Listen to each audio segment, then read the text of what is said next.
Hello, Lakers fans. This is Wilson. Just about 45 minutes ago, the Lakers got finished beating the Clippers 106 to 102 at the Staples Center. It's the fifth straight win for the Lakers, and it moves them to fourth in the Western Conference, a half a game uh, ahead of Houston. The Lakers now stand at 37-21. Houston is 37-22. Um, Half game behind Memphis um, for third. So Memphis is 38-21, and then we're now just one game behind Denver for second. Denver is 39-21. So you see some kind of topsy turvy action there in those that 2 through 5. Those teams are separated by just a game and a half. And so the Lakers have won five straight, and they went 10-2 in February. Um, in tonight's victory, uh, Luka-Doncic uh, had 31 points, 2 rebounds, 5 assists. He was 9 of 22 from the field, 3 of 9 from three, and 10 of 11 from the free throw line. He also had 3 steals, but he had 6 turnovers also, and 5 fouls. LeBron had 28 points, 13 rebounds, and 3 assists. He was 12 of 21 shooting. Um, no other Lakers scored in double figures. In fact, the third leading scorer was Dalton Connect. He had 8 points off the bench. Austin Reeves only played 9 minutes before exiting with what was called a sore calf, and the Lakers were also without Rui Hachimura due to I think it was a knee injury, and yet they were still able to pull it out against the Clippers team that I think had their full team. The Clippers fall to 32-27 now. They're the sixth seed, but they have the same record now as Golden State has. I'll talk about Golden State uh, a little later. And also just a half game ahead of Dallas. So we'll see if the Clippers are able to stay out of the play-in. But as far as the Lakers go, uh, as I said, man, they've obviously, like I said, 5 straight wins, 10-2 in February, and things have just been looking up and up and up. Luka, still not. I guess so. Tonight was his second 30-point game since joining the Lakers. This is his seventh game in the Lakers uniform, uh, and really he hasn't played that well.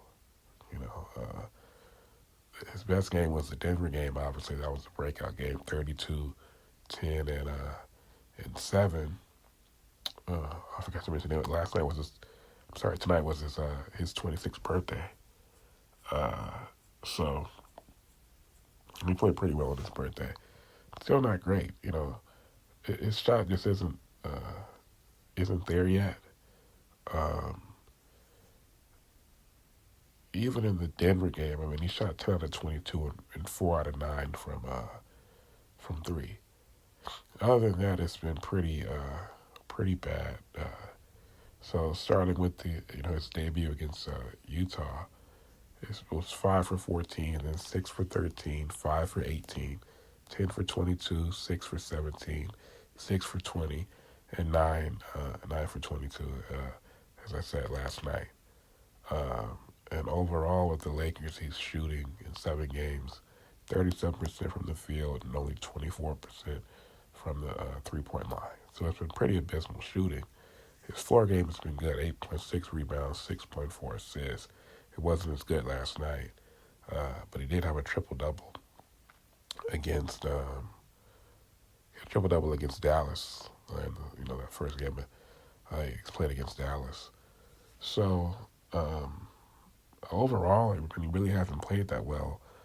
But the thing about a player like Luka Doncic is just that he's simply one of those players who he raises the floor and the ceiling of any team that he's on. So, if you take away 2023 when they missed the playoffs, that was the first year they acquired Kyrie in the season. Take away that season, you take away the his rookie season, I should say. He's been in the playoffs every year. Obviously, he made the conference finals in 2022, and then in 2020, and then obviously made the finals last year, right? Now you look at that. The last year's team he had was better than the team he had in 2022. The 2022 team, that was Luka, that was Jalen Brunson before anybody realized how good Jalen Brunson actually was. They had like Tim Hardaway Jr. and Reggie Bullock, and he was able to make the conference finals with that team. Spencer Dinwiddie was also on that team. He was able to make the conference finals with that team. And then last year, like I said, the team was better. It was him and Kyrie, Daniel Gafford. It was obviously Lively. Was PJ Washington there last year? I forget. I think he was. And so, this is somebody who's shown that he's the type of a true franchise player. And you put pretty much anything around him, and he's going to make it look pretty good. And he comes to the Lakers, to a Laker team that's, I think JJ said tonight that it was,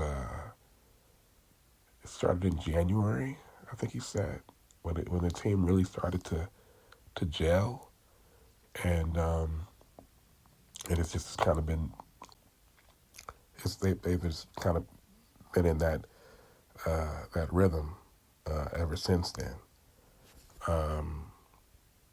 But Luka, he comes to a team that style of play that JJ has established here, which is quick and decisive on the offensive end, and just fast, playing hard on both ends. And we saw how they were playing, before the trade. Even in those games where there was no AD or Luka, how they were playing. Now, obviously, when a Luka Doncic comes and joins your team, it's going to change the way your team looks out there. So, some of the more athletic and quick decisions and things that they were doing on offense, that's changed because Luka's more methodical on offense. And then on defense, obviously Luka's he's not known as a premier defender, but defensively they haven't fallen off any since he's been here. So, and it's just working, maybe faster than anybody thought it would. But when once again the issue of basketball IQ, when you have the same thing as when Pau Gasol got here, right? And the Lakers are running the triangle offense under Phil Jackson, which is a notoriously difficult offense to pick up, and Pau picked it up on the fly because he's just that smart of a player. And so Luka Doncic comes in, and when you have a player like that, somebody who's considered like a basketball genius in the same way as a LeBron, things can move quicker as far as meshing and things like that with the team than it would for a lesser IQ player. And as I said, he's not playing that well. His shot isn't there. His floor game has been pretty good, but it hasn't really mattered. The fact is that when you have Luka Doncic on your team, and you put around him LeBron James, who even at 40 years old, if LeBron James is the second best player on your team, this is what it looks like. Then you have a third scorer and creator in Austin Reeves, and then everybody else is just out there to play defense and hit open threes. Uh, you got yourself a pretty good team, even when you don't have much size. Um, but Jackson Hayes is, you know, I mean, if that uh, Mark Williams trade had gone through, Lakers would really be a problem. But as it stands, uh, when I look around the league, there are only a few teams that I see that I look at and go, okay, these guys are still a problem. Uh, Cleveland and Boston in the East, and Cleveland beat Boston tonight. I think it's the second time they beat them this season. Uh, they are killer starting fives, right? And then in the West, obviously OKC, right? Another killer starting five. And those are the three best teams in basketball, record-wise, and I think talent-wise from top to bottom. Um, Denver, they still have that starting five. They still have Jokic, the best player in the world. But we went in there about a week ago, and we just completely handled them on their court, So they're not the same team that they were 2 years ago when they won the championship. I'm not even really sure if they're as good as they were last year. They have been playing really well lately after kind of a slow start. But look at them. Look at Memphis and Houston. Now those are teams that top to bottom, 1 through 10, do they have a more well-rounded roster than the Lakers? Maybe so, but I always think back to when the Lakers played the Heat in the finals in 2020, and Galvez and I were on here, and I picked the Heat to win the series.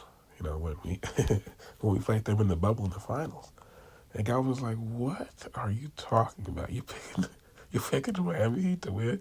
And that's when Miami had that was Bam and Jimmy and Hero. I think Hero played that series. He was a rookie though.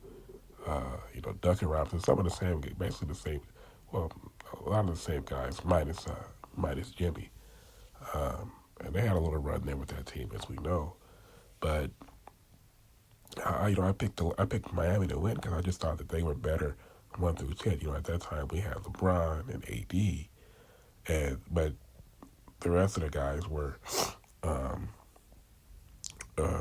basically just role players, right? So you had Danny Green, you had JaVale, you had Rondo. He's obviously even at that point a very high class role player. Same as Dwight coming off the bench, but neither one of those guys was the same player really that they were, you know, 5, 8, 7, 8 years earlier before that. So, I picked Miami to win, and guys was like, Wilson, like, what are you talking about? The Lakers have LeBron and AD, right? And so, I guess I've always been the kind of guy who I prefer teams that are more well-rounded.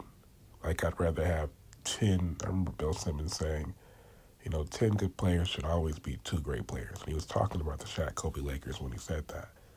But basically, Shaq and Kobe were so good that it didn't matter that Portland in 2000, Sacramento in 2002, that they were better, really, from top to bottom. because the Lakers had two players who were so dominant that it tipped the scales in their favor. Of course, we had some of the most outstanding collection of role players on one team in NBA history: Rick Fox, Robert Horry, Derek Fisher. This team doesn't have the role players that team had. Few teams do, or ever will, but they have LeBron and Luka. And when you have two players like that at the top historically, it's meant dominant teams, dominant runs, dynastic runs. I'm talking Shaq and Kobe, Magic and Kareem. It really doesn't happen that often. I saw when the Ringer did their top NBA players list. They had Luka at 5 and LeBron at 7, so that's two top 10 players. Shaq and Kobe, Magic, Kareem, that was two top 5 players. Shaq and Kobe were widely considered the two best players in the NBA during the three-peat. And then Tim Duncan was in there too, so at least two of the top 3. And we saw what they did. They won 3 straight championships. Now, when we got AD, that was supposed to be, LeBron and AD were supposed to be the next, version of that type of duo for the Lakers. And we won in 2020.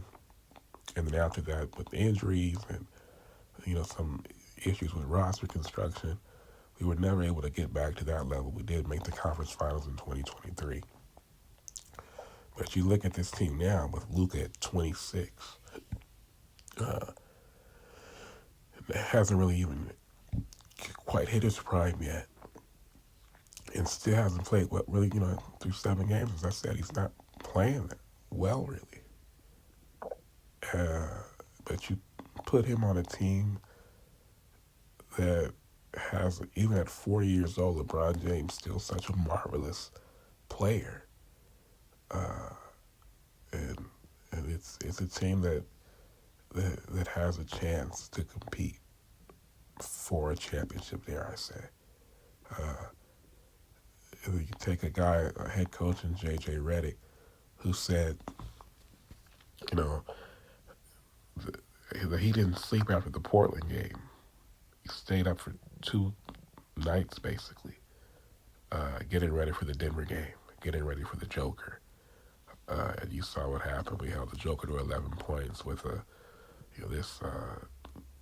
instead of trying to, stop it with one guy, they just basically surrounded him and harassed him the whole night, And we beat them by 23 on their home floor, which is this type of thing that hadn't happened. I mean, when was the last time the Lakers looked like that against Denver? So it's I think that this team with Luka in the past against Denver, when it would be going down the stretch, shot for shot with Murray, or Porter Jr., whatever, Joker. And, we had LeBron and we had Austin, and we would hold our own, but in the end, Denver would win. Their shot making down the stretch was just a little bit better than ours. But with Luka, it didn't even come down to that last week when we played Denver. And you got to think, once he finally, once his shot starts to fall, it's just going to be a different ball game. And like I said, even as it is, he's not playing well, and they're still winning. And point differential is one thing. That's the thing that a lot of the smart people look to as far as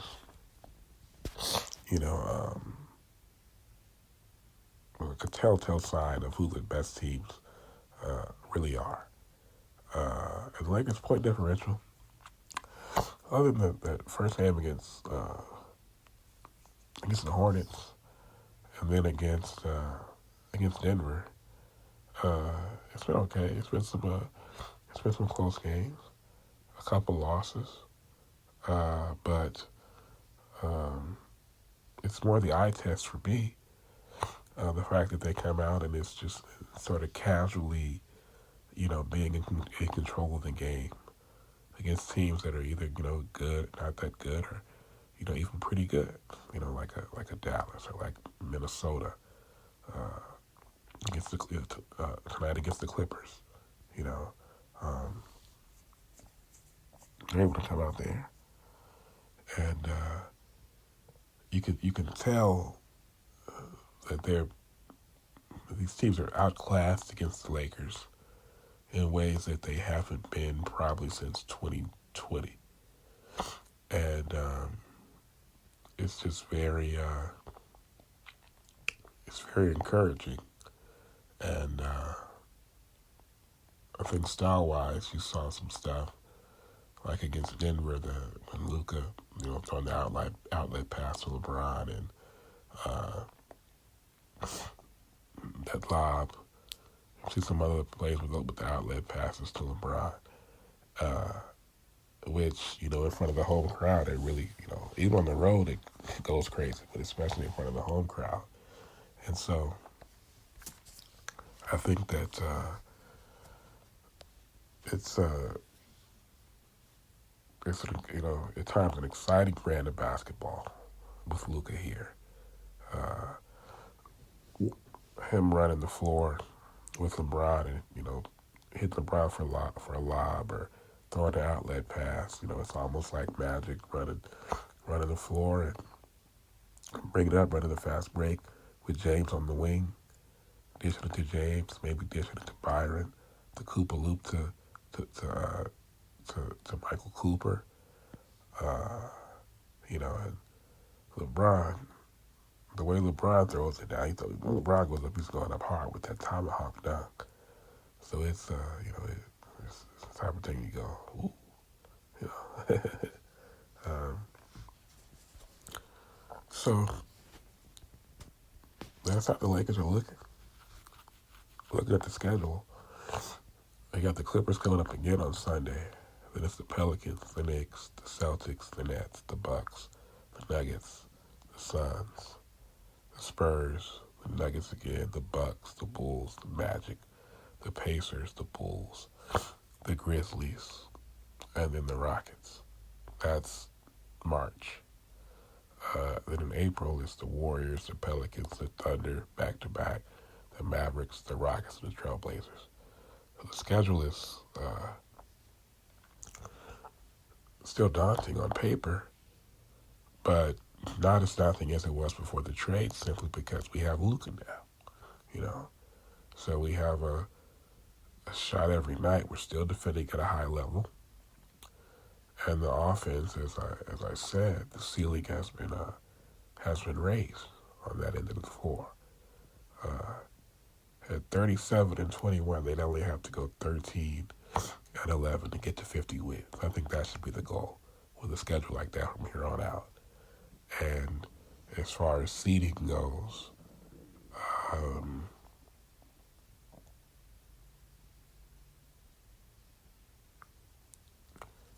that 4-5 Houston matchup looks good. Because Houston is inexperienced.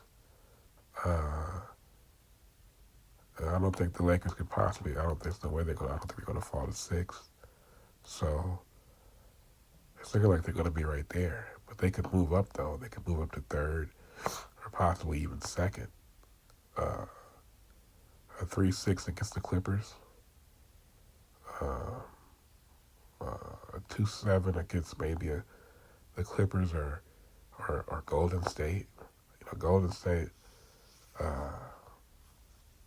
Golden State's been looking a lot better since the Butler trade.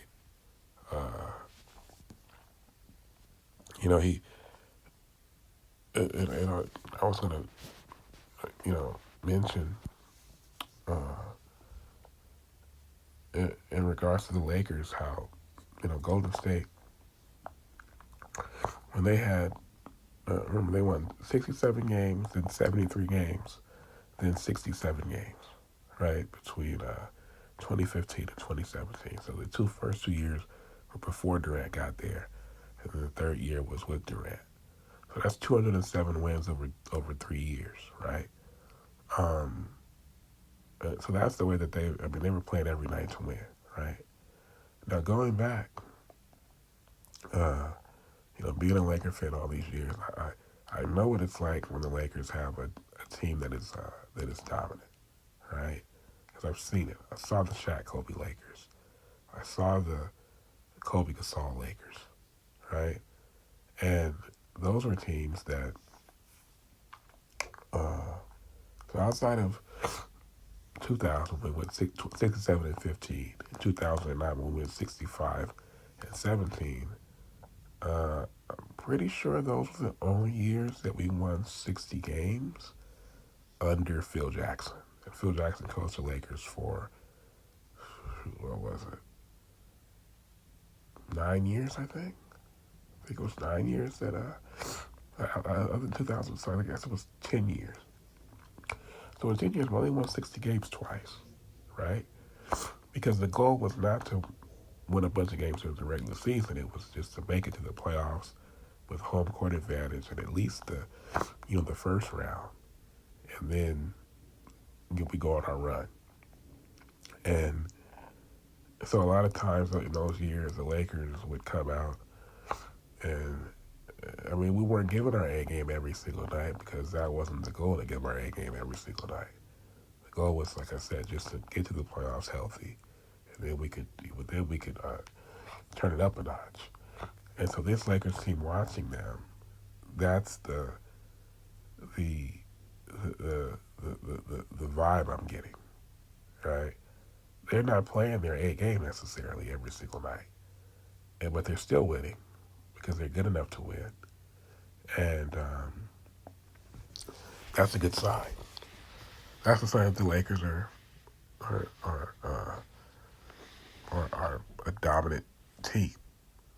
Um, and I mentioned Golden State because I feel like what Butler has done for them uh, since coming over in that trade, they've won 5 straight now.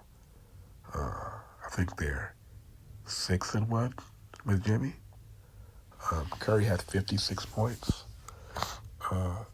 last night on Thursday night. And that was a game where Butler didn't even play well. They beat the Magic. Jimmy was 1 for 7. He only had 5 points, 4 rebounds, and 7 assists. But I think it's a situation where you see, we saw this, I think, with Kobe in 2008. When Bynum hurt his knee that first time. But Kobe, I think it was said that Bynum might be back at some point in the season. This is before the Gasol trade. And after Kobe started the season, right, Kobe wanted to trade that year. And so he starts the season, and he was kind of sulking, right? And then as he realized they were good, that's when he started to, you could tell with these guys, you know. I remember Bill Simmons saying that when the season started, right, Kobe was averaging 28 a game, but you could tell that he wasn't fully engaged because he wanted out, right? And Simmons saying that, basically Kobe's so good that you have to really, really be paying attention to tell when he's not giving 100%, right? And then as the season went on and they started, I think they started 28 and 14, and Biden was coming on, they realized, man, we could win the title with this kid. And then even when Biden got hurt, you could tell that Kobe was still fully engaged. Now, this sounds strange to say about Kobe because you think of Kobe as always being engaged, but there's a difference that the way these guys play when it clicks and they realize they have a chance to win a championship is just different than when they're not basically realizing that they're not really playing for anything, right? And I think you've seen some of that with LeBron this year. The way he's played, even when AD was out of the lineup, and then after the trade, when Luka wasn't playing, the way he was playing where he's playing like, hey man, I'm in this. I think we have a chance. And I think you were seeing that from Curry. We saw that with that 56 point performance.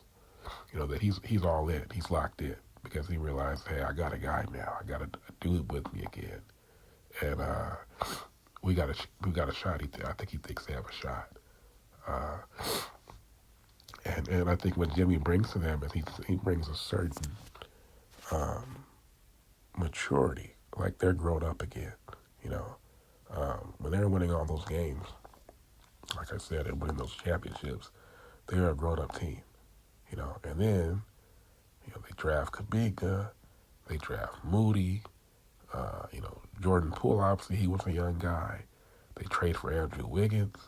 These guys are younger, maybe not quite as serious as the older guys, and it changed the fundamental nature and fabric of their team as they took on this two timeline uh, deal where you're still playing to win with Curry and Thompson and Green, but also you're planning for the future. Well, now you look, Poole obviously he's been gone since for a couple of, this is the second year that since he's been after they traded him.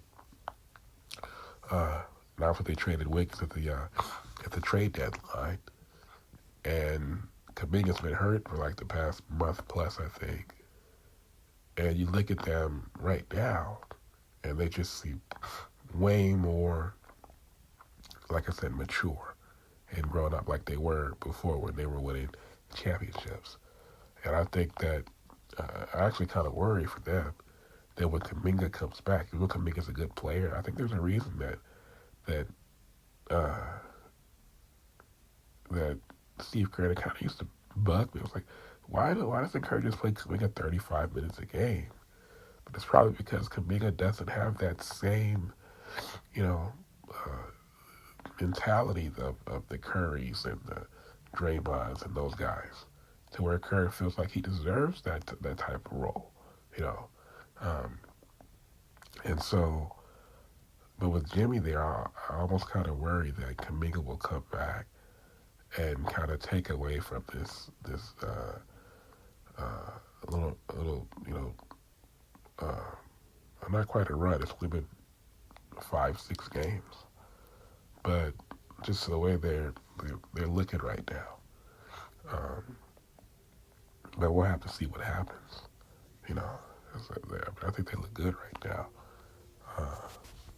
But um, yeah, I like their team. I think they'll be a tough out for anybody in the playoffs. You know, but yeah, we'll see what happens. We've dominated the Warriors this year. I don't think we've lost to them, have we? I don't think we've lost. I think we're 3-0 against the Warriors. We might be 4-0. But they're a different team with Butler. We played them right before, I think right before the All-Star break. We played them, and that was before Jimmy suited up for them. So, but they, like I said, they're looking good. But yeah, man, the Lakers, like I said, schedule-wise, I remember looking at the schedule at the start of February and being kind of worried. And like I said, the schedule is still daunting, but I'm not as worried, I would say, as I was, because we have Luka now, and he just changes everything. So, on that note, I'm not going to hold you guys any longer. Until next time, go Lakers. Good night.